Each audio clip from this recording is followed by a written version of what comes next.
I have the pleasure of introducing our next speaker today, a fellow nurse. Please say hello to Jackie Jagger. Jackie is a haematology nurse practitioner. She's currently supporting the Central Coast Local Health District in Wyong and in Gosford in New South Wales. She's a registered nurse with over 30 years experience in haematology. She's also a committee member of the HSANZ, which is the Nurses and Haematology Australia and New Zealand Society, and part of the Myeloma Special Practice Network as well. She has led and co-led a number of myeloma clinical trials and also teaches postgraduate nursing programs. She's developed several nurse-led programs and models of care which aim to transition care from the inpatient to the outpatient setting, which we know is so important and has huge impacts on quality of life. Jackie is a committed advocate of patient self-management and wellbeing, and we are lucky to have her join us today to share her insights on local and international research which impacts care here in Australia. Welcome, Jackie. Thank you very much, Laura, for that kind introduction. I feel like I've almost got to live up to it now. Oh my gosh. Oh my gosh. That's really you. I'm just going to give a disclaimer before I start because I've been quite sick and still not great. So I'm going to be sipping lots and blowing noses. So please just ignore me and hopefully you understand everything I say. I'm very grateful for the opportunity to speak at the myeloma webinar. Fantastic that so many people get opportunity to see such level of education. I'm going to bring it down a touch, don't you worry. That was just a fantastic presentation by Edwin there. I was very lucky to go to Rio last year for IMS, which is the International Myeloma Society annual meeting, which has all the movers and shakers of myeloma there and all the people whose research I've been reading for over the last 30 years. So very lucky to participate in that. And I'm just going to share with you some of the key things that I went to. So mine was maybe a bit more from a nursing focus and from the focus of working in a regional setting. So I don't really speak about sort of CAR-T immunotherapy. It's probably more around access and toxicity management. Oh, remember my clicker. So the common themes that the sessions I went to were around bone health. There was a lot around exercise. I'm actually not going to speak about exercise. I've taken my slides out because there was a fabulous talk from Brent Cunningham on Monday, which I think will be able to be accessed for people who went at that meeting. It was absolutely fabulous and covered anything that I was going to say, so I've taken that out. We'll look a little bit at individualizing therapy, not from the perspective of the prior talk, but more from the perspective of dosing and reducing toxicity and symptom burden. Steroid toxicity is always topical, and I think we all strive to do something about steroid toxicity. We'll talk about some models of care. We certainly in our arena, we've had a 30% increase in patients coming through our Cancer Day unit every year for the last 5 years. So we are not by any means unusual. Many of those are patients who live with myeloma and now live long with myeloma, which is fabulous. But it does mean that we've got lots more patients in the clinics and we've got to find better ways of delivering care. I've got a couple of slides on treatment of relapsed patients in resource-restricted regions, which, do you know, we are classified as a resource-restricted region. I think when you compare us all to the US, which may be resource-restricted, but probably is more equitable. And long-term therapy, looking at particularly maintenance lenalidomide. So my first couple of slides. So the International Myeloma Society meeting is over a number of days. And the first day of that, we also have the Nursing and Allied Health Symposium concurrently. I was lucky enough to be a part of the faculty this year. And our first session was a session called Moving Forward with Bone Health. And we had the fabulous Jens Hillengas, who is a doctor from Roswell Park Comprehensive Cancer Center in New York. And he was talking around contemporary understanding of myeloma bone disease and its management. I was talking quite a lot about the differing imaging techniques. So I just wanted to sort of, it's going a little bit back to basics, but talking about the decisions around which imaging techniques people are using. So conventional X-rays are okay for looking at myeloma lesions, lytic lesions in, say, for example, the skull. I've got an image here in the long bones. But they've got limited specificity and sensitivity. So that essentially means that their ability to test, measure, correctly identify myeloma and do that all the time and not pick up something else that isn't myeloma, it is limited. So although they certainly still have a place, X-rays most definitely do have a place in imaging in myeloma, there are better tests for different things. So they're good for long bones, good for skull. CT scans, so computerized tomography, they're the X-rays that are taken at 360 degrees, and those beams make up a 3D image. And the computer does fancy things and gives us the slices. You can see here on the third image, you can see all these slices. So cross-sectional slices of the body. And that is a much higher sensitivity and specificity than X-rays, and it will detect about 25% more bone lesions than a standard X-ray.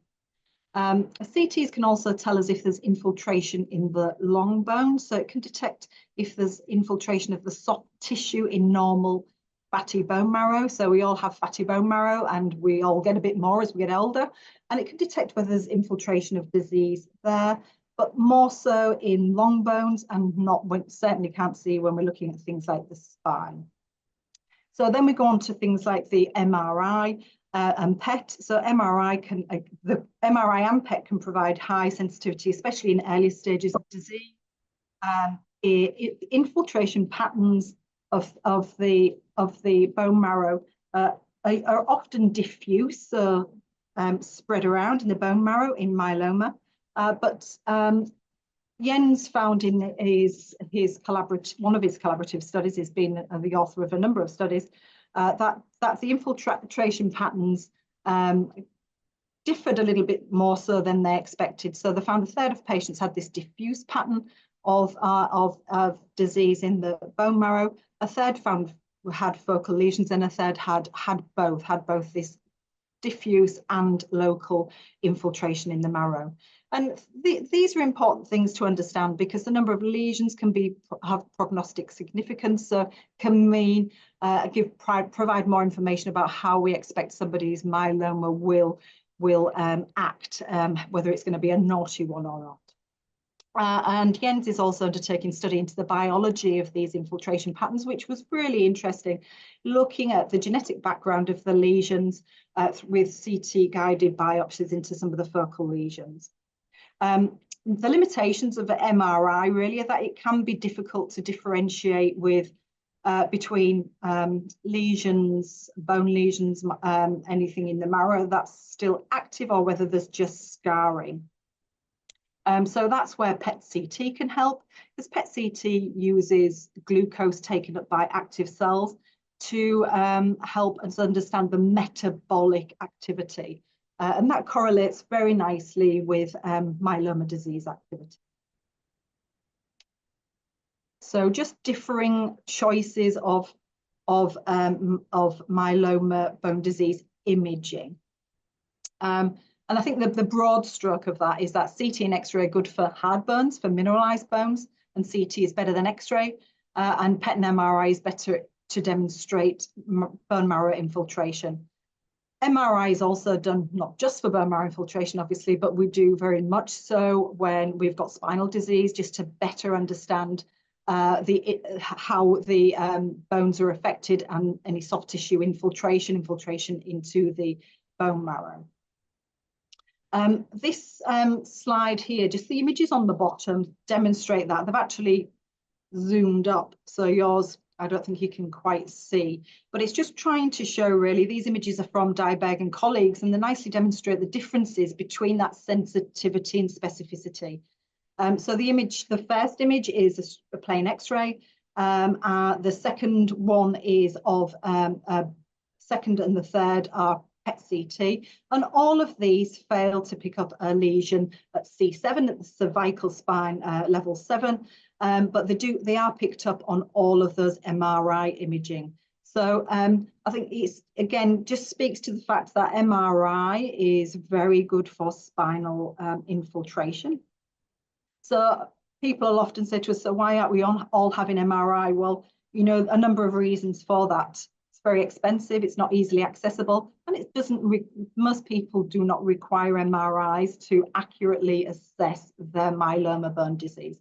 It's more related to when people have got this infiltration patterns in the bone marrow, and if we've got spinal disease that we really need to understand a little bit better.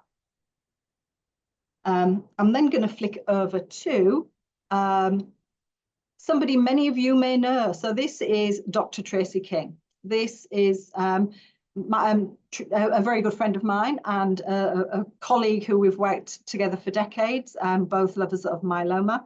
She's a myeloma CNC at RPA, and she's a doctor because she's completed her PhD on the development of a steroid symptom questionnaire. Many of you in the audience may well have participated on this study. She presented in Rio the validation study, so it's the phase 4 of her big body of work for her PhD of the steroid symptom questionnaire. This is it at the bottom, and the concurrent symptom of life measurement. So Tracy, for any of you who know her, me, people who know me, we're fervent supporters of trying to better understand the symptom burden from steroids, and I'm constantly badgering and constantly bring down doses of steroids at appropriate times to try and reduce the impact on life. So the PhD was really the development and evaluation of this patient-reported outcome measure, so PROMs. There's many of these around now. There's never been a patient-reported outcome measure for steroid in myeloma. This was adapted actually from steroid in a different setting. So a really important, I think, assessment tool for a very, very common problem in myeloma. And it's designed to assess the impact of steroids associated with therapy for myeloma. It was tested in 5 hospitals through New South Wales. With a sample size of 140 patients, and we asked patients to describe the incidence and severity of the steroid-related side effects over the previous 7 days, and that was done in 2 time points to try and ensure that we had valid answers and reproducible answers. So there's 20 items in the questionnaire. 19 are symptoms based, and there's one asking about people's blood sugar, of which most people didn't know whether they had a high blood sugar or not. It was quite interesting. And the higher total scores, so the higher SSQ score equals higher symptom burden. What I really like about the questionnaire she's developed is that we've got this option to list other. So if there's something that's a problem for somebody, they can list other, and also most bothersome. So many patients would have marked lots of different symptoms related to steroids, but we sort of pushed patients to say, okay, so you've got all these symptoms you're reporting, which ones actually are the most bother to you? So that's actually quite helpful for when you're seeing say, for example, the best case scenario is you do one of these before going in to see a hematologist, and they can pull the wood from the trees of, okay, we're not going to be able to address everything with this appointment, but what's the big hitters? What are the things we really need to try and sort out? Here's the one-pager of results, patient information on the left, and then on the right, the clinical characteristics. So I'm just going to do one more. Oops, sorry. Just looking for some highlighting. The patient group is what we see reflective of myeloma. So primarily male. The mean age was nearly 70 years with a range up to 89. So we had 89-year-olds on the study. That was one of mine. Most people had English as the first language, 91%.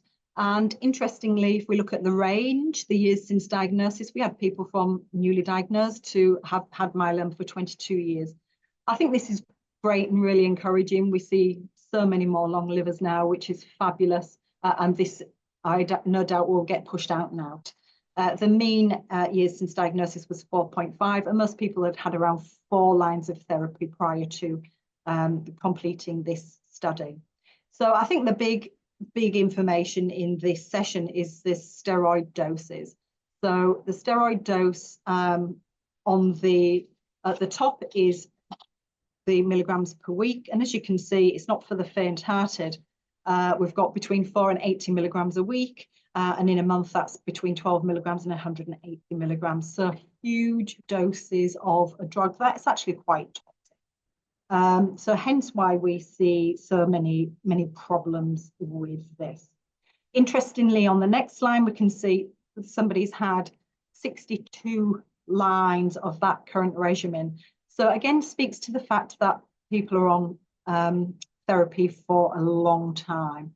And this is a long time on therapy that is not symptom-free. The main regimes, the top three were the Len-and-Bort, lenalidomide-based, and bortezomib and Dara. And our ECOG, which is the Eastern Cooperative Oncology Group performance status. So that's a performance status that determines a patient's ability to tolerate therapies in serious illness. So 0 is essentially a fully active person who can carry on all the previous things before they got myeloma or started therapy. Grade 1 is restricted in strenuous activity, but otherwise can potter around the house, do light housework. 2 is up and about, out of bed for at least 50% of the day, but not working. So we stopped it there because we thought these were people who are typical of an outpatient unit, a mobile outpatient unit. And we didn't want to get too caught up with other symptoms related to steroid. This is the only other slide for steroids, but this nicely depicts the frequency and severity of symptoms that we've seen in the study. So as you can see, a high frequency of symptoms, disturbed sleep being the biggest hitter and disturbed sleep being the most severe. So lots and lots of symptoms. And this shows evidence of acceptability of the questionnaire because all items were endorsed by patients apart from hiccups. And we kept hiccups in because even though it's not really frequent, if it happens and it's a problem, it can be a big problem. We've all had admissions of patients with intractable, so hiccups that can't be stopped. So we kept that in. But it just demonstrates that range of physical, emotional, behavioral issues. And it's a really pertinent reminder to us all that these symptoms just relate to the steroid. You guys are on regimes that contain, 2 to 3 other drugs, which have their own other symptom burden, or even if it's just Len has its own symptoms, my gosh. So it just speaks to the fact of the high symptom burden that patients with myeloma live with. I'd next like to flick to this god of myeloma. I have a professional crush on Dr. Vincent Rajkumar, partly because of his brain. It is amazing. I've been reading his papers ever since I started in hematology. But also he has just such a very clear idea of needing to apply what we know about myeloma, what we've learnt from clinical research, to the individual in front of you. And that's really what he was talking to us about. So he was talking around individualization of therapy, and that is the role of the clinician. So what he means by that is when, say, in the Australian context, when we get a new drug on the PBS, the drug has been approved on the PBS on the basis of a clinical trial, what we call a registration trial. Often the trials are using quite high doses of steroid. They might have patients excluded. They might have patients excluded with systems problems such as, kidney problems, with liver problems, maybe patients who have had previous cancers, for example, or other comorbid conditions, other problems with their health that exclude them from the trial. But that's actually not the real world that we treat. The real world that we treat is people with lots of issues. So he talks very much around that. I'm not saying that we use drugs off-label, but it's absolutely fundamental that you appropriately dose the drug according to the patient in front of you. So that's sort of his mantra. He's very good at that. We were very lucky to get Vincent Rajkumar to the Allied Health and Nursing Symposium. Steroids, less is more, again, had the same approach as we do, and pointed out some of the studies that are coming through looking at steroid free, and that should just say steroid steroid-free regimens rather than therapies. So some cycles and regimens of treatment that don't include steroid or have very minor. And often these studies will be more maintenance because steroids are very important, particularly at new diagnosis and progression. And certainly, we're not trying to get rid of steroids. It's maybe just appropriately dosed as we go further down the track. Talked again about considering cycle schedules, dosing, and length. So by that we've moved. Bortezomib is a good example. It was intravenous, came down to subcutaneous to reduce the peripheral neuropathy, went from twice weekly to weekly for the most part, again to reduce the neuropathy and other toxicities. Dr. Rajkumar gave examples of some of his patients who are quite old and frail that might have a dose of bortezomib every 2 to 3 weeks. So really about, okay, this patient in front of me, what can I do, and how can I keep someone on therapy that is effective for their myeloma, but not too toxic. So very, very interesting guy to listen to. And lastly on this slide, just to, I've only done one slide on this god of cancer, but the importance of assessing frailty, particularly in older patients. And MSAG, our Myeloma Scientific Advisory Group in Australia, recommends the International Myeloma Working Group Frailty Index as the instrument of choice for assessing frailty in patients. However, it acknowledges that is a bit of an unwieldy beast to try, and it's a tool that takes a lot of time, quite a few resources.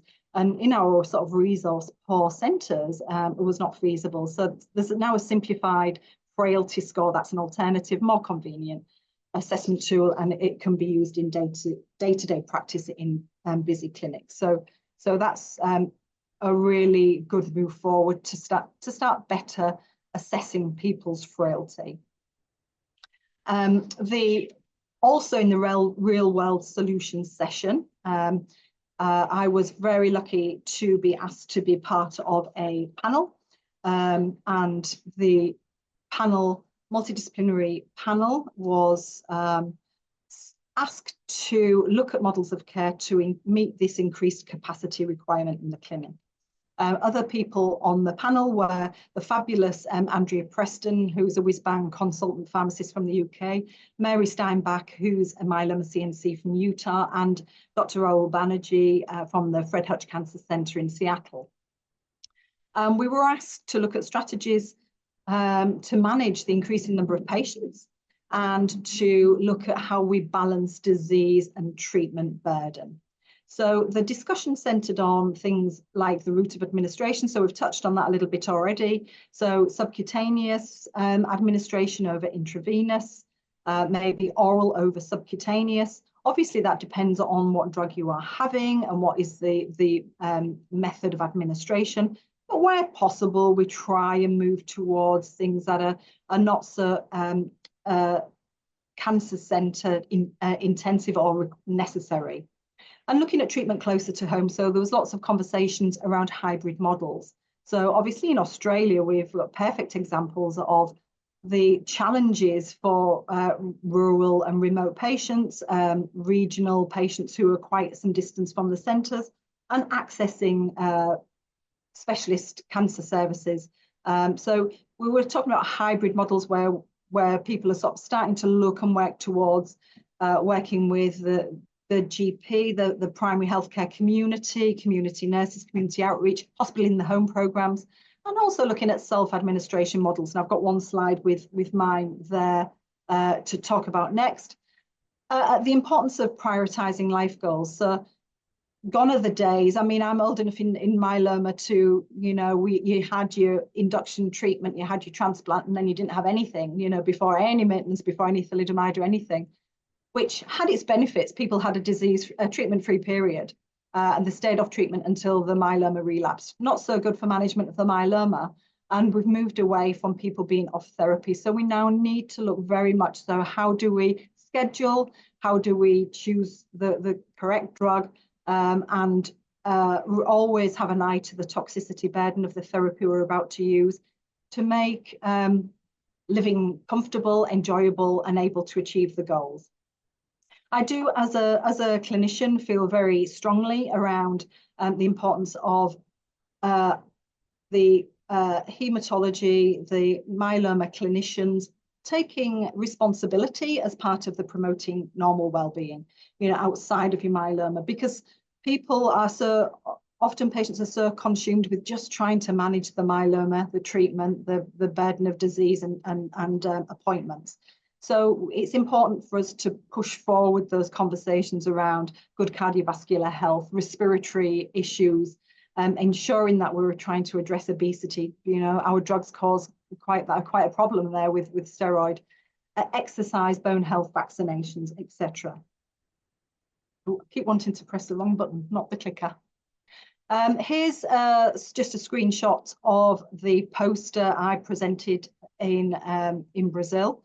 And this was of SLAM-B, which is self-administration of subcutaneous bortezomib in the home setting. This was in regional Australia, so in the Central Coast.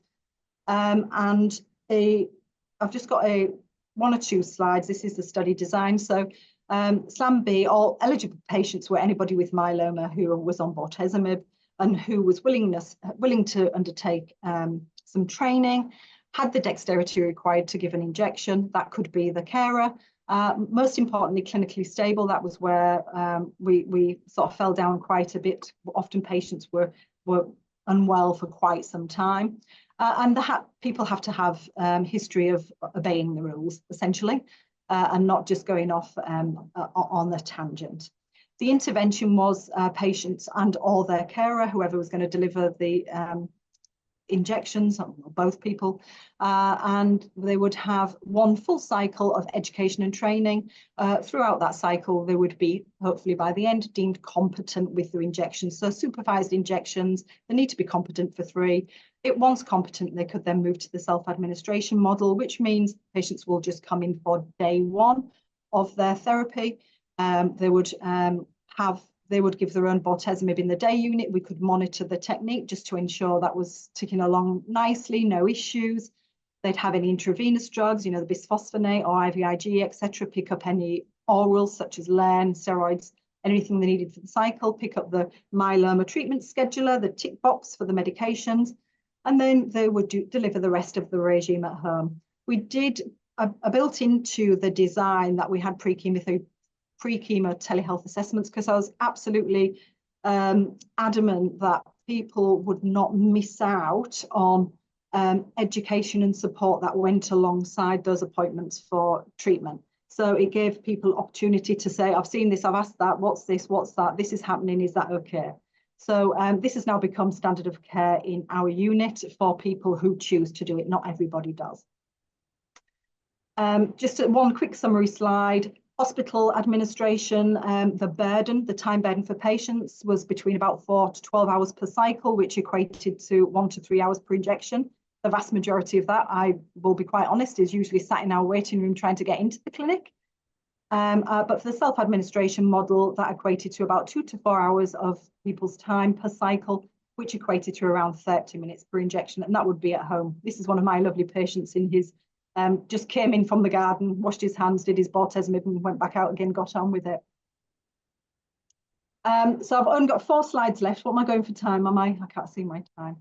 I'm probably over, hopefully not too much. 4 slides left. 2 on, I just wanted to give some information around sort of relapse refractory treatment in myeloma and resource restricted regions. So the lovely Professor Han Quach, a fabulous myeloma specialist from St Vincent's Hospital in Melbourne, spoke in the treatment outside immunotherapy session and talked about some of the common challenges that we have in resource restricted areas. And despite Australia having a universal health system, we do still have significant limitations with access to novel therapies, as you are all aware.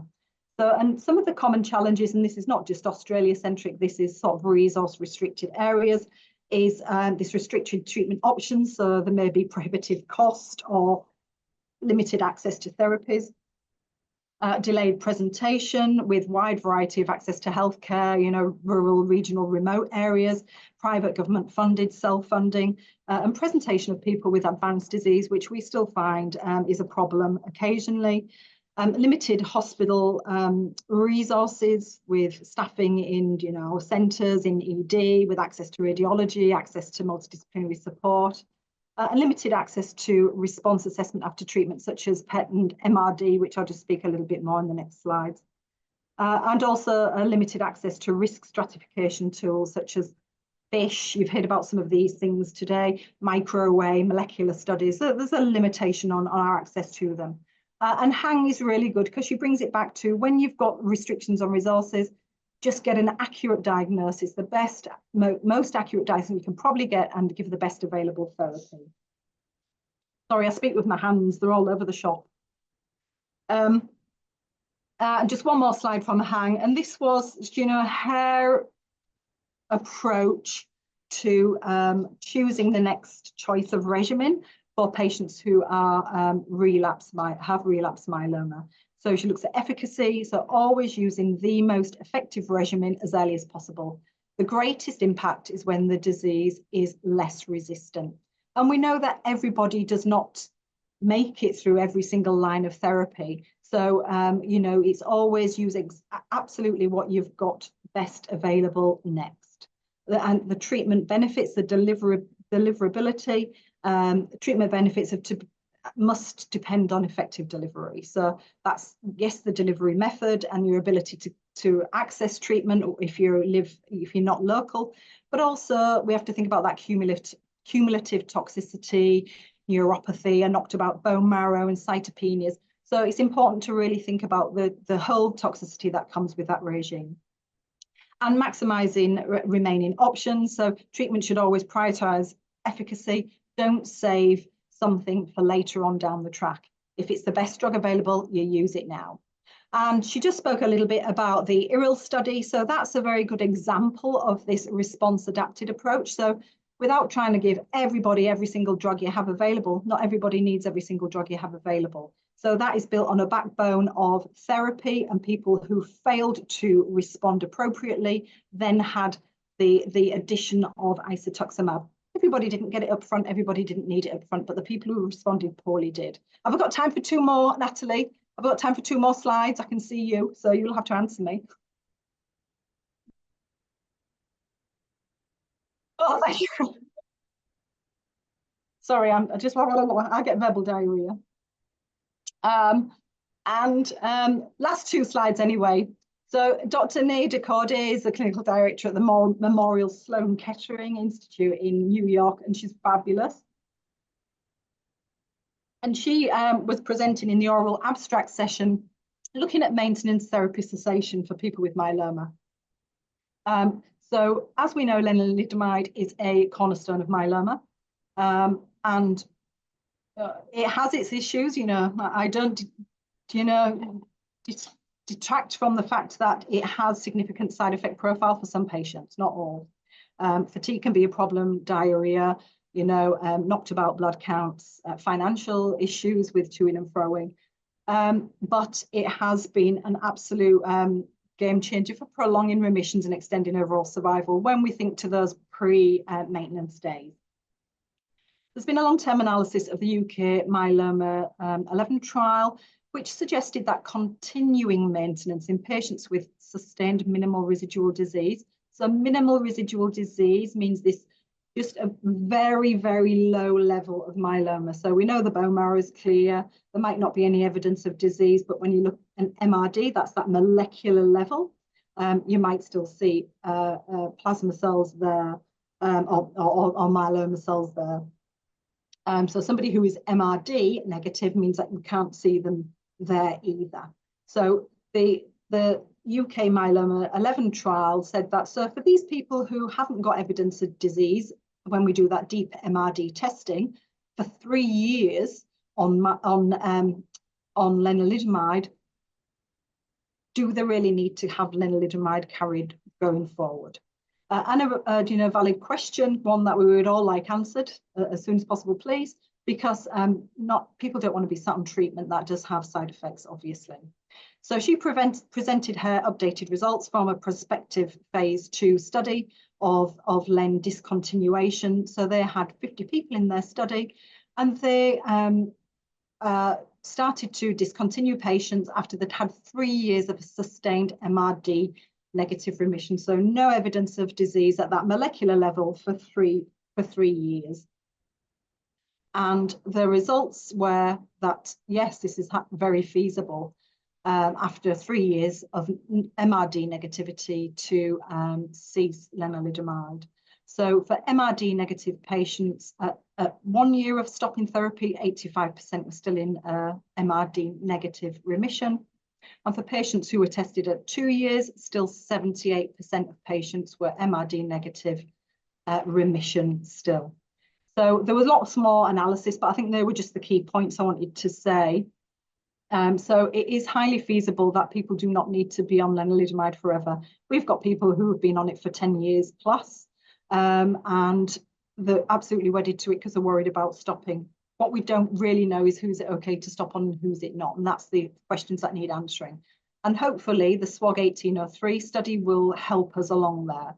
So that's a randomized study which will randomize patients to continuing maintenance therapy or discontinuing after 2 years of being MRD negative. And we are all eagerly awaiting what the outcome of this trial will be, because it will hopefully mean we can de-escalate therapy for many patients. And I just wanted, the last thing on there is just to say we don't have easy access to MRD yet in Australia. Hopefully that's something coming. And on that note, I'd just like to say, muito obrigado. And this is Tracy King and I, Dr. Tracy King and I, at the ball in Rio in our outfits, following a couple of cocktails. Thank you, Laura.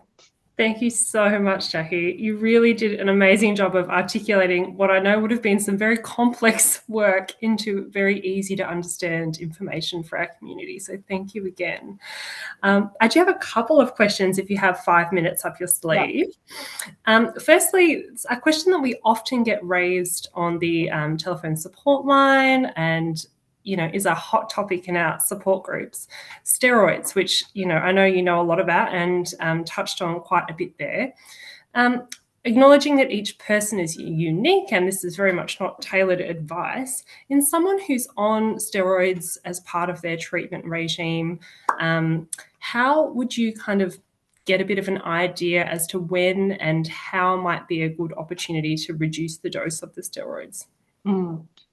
Look, and I think you hit the nail on the head it's about the individual in front of you, isn't it? I think we always feel more comfortable de-escalating steroid dose when somebody has a response for a start. So we try and keep, always keep full dose steroid through first cycle, unless if somebody has, occasionally we'll get those really severe reactions like psychoses or a problem like that.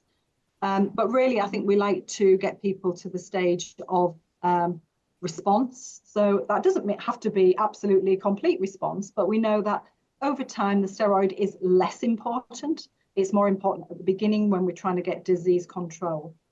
And we'll often keep steroids going a bit longer if somebody's got a lot of pain, for example, because they're very good anti-inflammatory. So there are pluses and minuses with steroid. I always think it depends a little bit more on the severity of the symptoms. So I would encourage patients to record the symptoms that they think are related to steroids and make sure they're having conversations with the treating people in the day units when you go and when you see your doctor. Because I think often steroids will get left on at reasonably high doses unless someone's articulating the real issues with them. And as clinicians, we're often quite good at, oh yes, I'll keep you awake at night. But if that's not just the one night a week and it's impacting your sleep the whole week, which we see all the time, then that's a different kettle of fish, and we have to address steroid reduction a little bit earlier.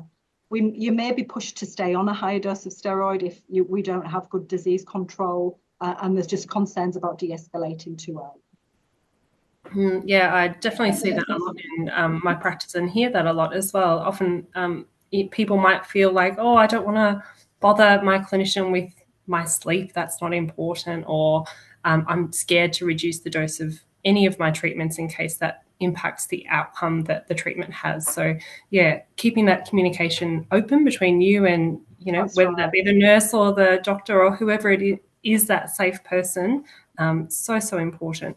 Now, we have a question from our community on the little chat box here. Russell asks, how can the body's natural cortisone production be boosted without steroid supplements? With great difficulty. Yes.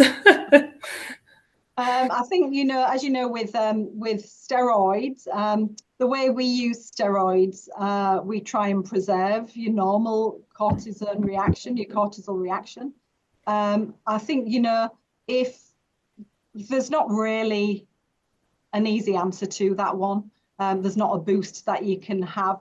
I think we have to be very careful with people who've been on long-term steroids. We tend to stop and start without any thought, really, because we pulse rather than have slow and long. But we do have to think continuously.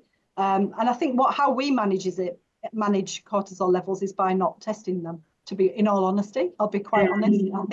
I think unless somebody has had a real problem where we've had to refer patients to an endocrinologist for support, we try and just modify the dosing of the dexamethasone or the prednisone to reduce the risk of having a rebound cortisol problem. I don't really think there is any ways of boosting your own cortisol, honestly. And I guess just one further question. If you were considering, you know, all of this really hit home to you as a patient listening today and you wanted to go and talk to your hematologist about this, any tips or tools as to kind of how, without the, obviously not everybody has a tool to use, but any tips on kind of how to articulate this in a really easy way to your hematologist? Yeah, look, I think just keeping, if you don't have a tool to you, I mean, actually there are some around now that are becoming in standard practice, but keeping some notes. And I think, you know, I do consults all day, every day, mainly myeloma, and you're time poor, you're time limited. So I think if you've actually had a little think about it and trying to, like I said, what the thing I liked about that steroid symptom questionnaire was that it pushed people into saying, okay, so what's the most bothersome? So it's going into consults with you. I think you always need, obviously, I've got to have these scripts and I've got to have this pathology request, da, da, da, da. These are my top 3 things I need to talk about today. And you articulate that the minute you go through the door. Right, really looking forward to seeing you. Eager to hear my results. I need to just cover these things to do with you before I leave. You know, I think everybody just needs direction. Yeah, there's something so powerful about a little list to address during the session. I say to patients, go and get your list out, go on, out. And I'll say, I might not be able to, there's actually 20 things on that. We might not get through them all. Which would you like to discuss first? I think it's just, you know, having that.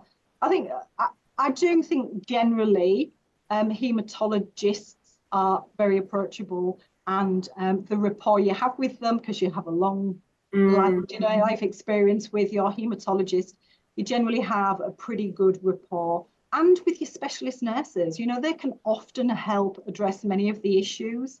Or if you don't have specialist nurse in your centre, Myeloma Australia, they've got their helpline nurses there all the time. So you know, really just reaching out to people who can help you either articulate or help you maybe just think about some easy problems to solve.